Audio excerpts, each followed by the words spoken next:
Un jour, j'ai une nouvelle cliente qui arrive. Son objectif, c'était qu'on travaille ensemble ses angoisses. Et en fait, donc moi, je démarre toujours par, je regarde, entre guillemets, où sont les causes racines de ces angoisses. Et il y avait une part qui ne lui appartenait pas, qui n'avait rien à voir avec le transgénérationnel, même s'il y avait aussi une part de transgé, mais qui était en lien direct avec ses propres clients.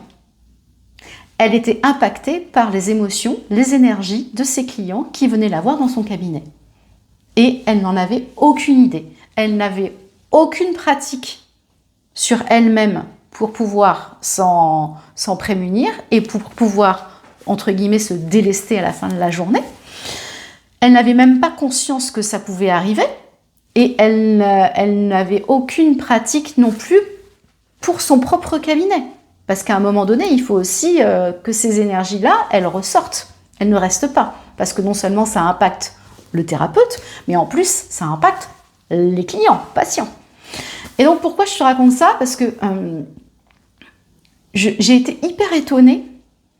Parce que pour moi, c'était une évidence, en fait. On ne peut pas être... Alors, c'est ma conviction. Maintenant, je pense qu'il y a des personnes qui vont peut-être réagir à ça. Mais être dans l'accompagnement et ne pas être conscient que tu peux être toi-même impacté par les émotions, les énergies de tes patients, de tes clients, et n'avoir aucune pratique toi-même pour pouvoir t'en défaire, en fait, ça ne me paraît pas concevable.